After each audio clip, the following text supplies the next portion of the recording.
কিছু ভাষা সৈনিক 21শে ফেব্রুয়ারির জন্য যারা আমাদের মাতৃভাষার জন্য শহীদ হয়েছেন, মার ভাষাকে আমাদের বুকে ফিরিয়ে দেওয়ার জন্য, আমাদের মুখে ফিরিয়ে দেওয়ার জন্য এবং সমগ্র দেশবাসীকে মুখে এই মাতৃভাষা সাধু ভাষাকে তারা শাহাদাত বরণ দিয়ে তাদের জীবনকে রক্ত দিয়ে প্রাণ ঝরিয়ে তারা এই দুনিয়া ত্যাগ করেছেন।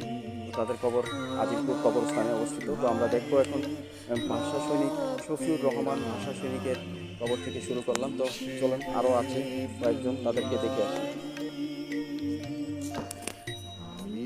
21শে ফেব্রুয়ারির জন্য আবুল বরকত এস এম ভাষা সৈনিক 16 জানুয়ারি 1927 খ্রিস্টাব্দ। 21শে ফেব্রুয়ারিতে তিনিও ভাষা শহীদদের জন্য ভাষার জন্য শহীদ হয়েছেন।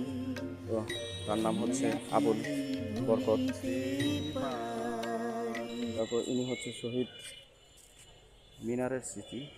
তো শিল্পী হামিদুর রহমানের স্মরণে এখানে তাকে স্থাপিত করা হয়েছে।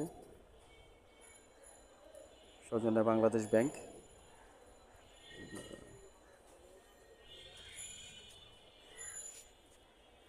তার পাশেই হচ্ছে আব্দুল জাব্বার ভাষা সৈনিক, যার কথা না বললেই নয়। বাংলাদেশের প্রতিটি মানুষের মুখে এবং মনে প্রাণে বিশ্বাসযোগ্য ভাষা তৈরি করার জন্য এবং মনের ভাষা, মাতৃভাষা, মায়ের ভাষা জন্য তারা রক্ত দিয়ে এই দেশের ভাষাকে সুন্দরভাবে আমাদের জীবনে তুলে ধরেছেন।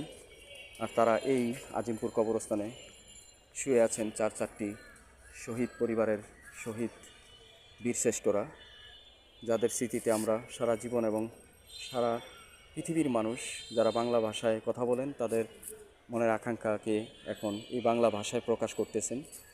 তো আমার পেজকে আপনারা সবাই ফলো দিবেন। ভালো থাকবেন, সুস্থ থাকবেন। আজিমপুর কবরস্থান থেকে আমি এমডি আশিক। আসসালামু আলাইকুম রহমতুল্লাহি ওয়া বারাকাতুহু।